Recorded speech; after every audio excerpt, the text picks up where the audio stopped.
Di mana kita berdiri itu menentukan. Jadi kalau kita memotret ada pawai besar gitu, tentukan dulu kira-kira di mana kita mau berdiri. Begitu kita berdiri di pawai, jangan salah itu. Begitu kita geser sedikit isi orang lain, habis kita. Jadi tentukan di mana kita berdiri. Yang perhatikan latar belakangnya apa, nanti apa pesan yang baru disampaikan. Nah, panjang lah. Nanti biar Gus Dodo yang menyampaikan itu. Langsung, next. Terus. Masih banyak ya Pak Gus. Kompetensinya udah. Oh, dipotong ya, besok aja ya. Dipotong aja. Oke, langsung ke sertifikasi. Mas. Banyak loh fotonya orang.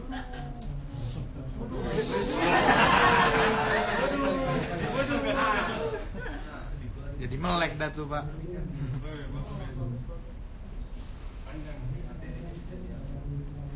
Terus panjang ini. Oh, lagi. Nah, kita bicara soal sertifikasi kompetensi.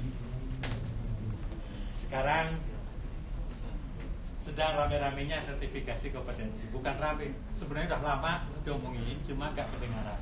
Nah sekarang lagi digaungkan ulang, sehingga orang merasa kaget. Sertifikasi kompetensi itu gunanya itu memastikan kompetensi seseorang. Jadi dibuatkan sertifikasi, bukan menguji, memastikan kompetensi seseorang. Formatnya bagaimana? Ya mungkin format diuji, makanya gitu kan, atau lihat hasil karyanya. Sampai ini memastikan, to ensure the competence. Nah, landasannya itu. Jadi kalau kita ngomong kompetensi itu baru, salah banget. Ini udah lama, cuma kita nggak melakukan apa-apa. Kasus terakhir yang bikin ribut kompetensi adalah tidak di fotografi, tapi di konstruksi. Pernah ada cerita grader jalan tol jatuh? Ya. Itu setelah diuji dan dicek, ternyata kesalahannya para pekerjanya tidak kompeten melakukan itu. Karena itu terus diberhentikan sebulan atau 2 bulan. Mereka diuji ulang, disertifikasi ulang. Atau kita membangun 139 pelabuhan. Mungkin teman-teman yang di Kominfo lebih tahu ya. 139 pelabuhan besar dengan standar IMO, International Maritime Organization. IMO. Kenapa IMO? Karena dengan IMO certified itu orang lain mau mampir di situ.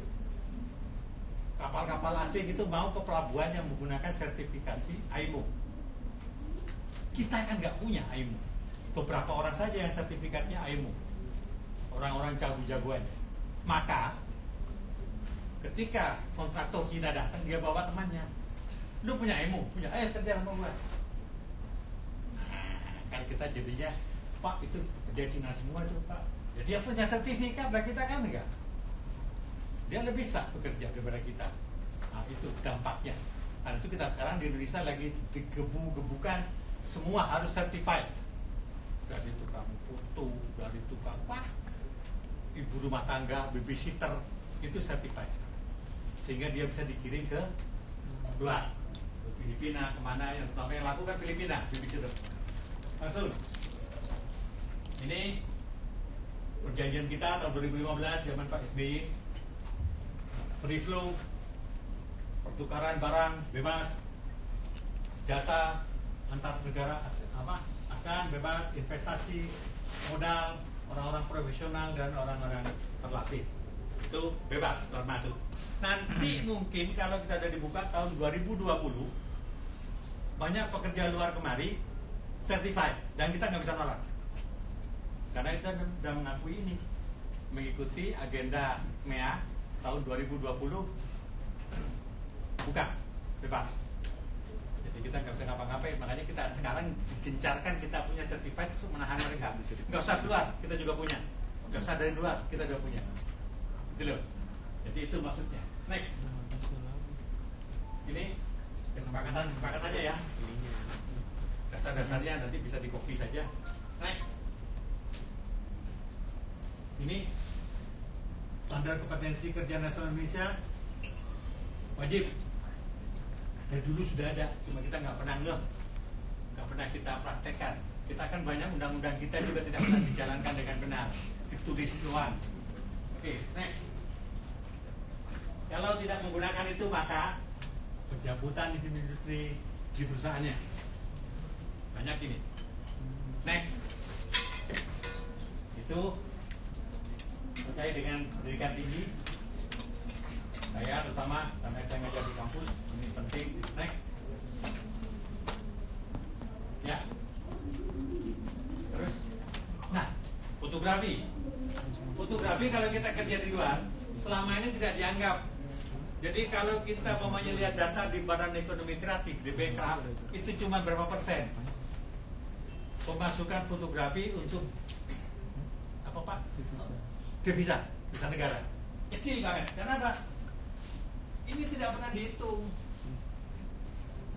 Yang ada itu adalah toko foto, bukan jasa fotografi, tapi alat pajak perdagangan. Nah, sekarang kita mau mencoba ini. Jadi model pengantin nanti kalau udah pengantin tuh, nah nanti jadi pengantin ditagih mahal, paham. Oh masnya ini bayar pajak. Nah itu loh. Sekarang kan nggak ada fotografer bayar pajak. Suka aja kan motor, nggak bayar pajak. Wedding nggak bayar pajak. Nanti akan terjadi itu. Atau mungkin di antara kita yang menjadi fotografer wedding atau fotografer industri, setidaknya tanya NPWP-nya. Karena NPWP itu patokan untuk tagih pajak. Next. Oke, kita bicara sertifikasi, itu ada 9 level. Dari level SMP, level 1 sampai level doktor, level 9. Jadi level 1 SMP, level 2 SMA, level 3 itu D1, level 4 D2, terus saja sampai ke doktor level 9. Apa mesti kuliah? Apa mesti belajar penuh? Tidak harus. Karena yang diukur memastikan kompetensinya, bukan dia belajarnya. Contoh paling gampang yang paling umum diketahui orang, ada orang lulusan SMA juga belum, sudah jadi dapat level 9 doktor dan diberi nama doktor honoris causa.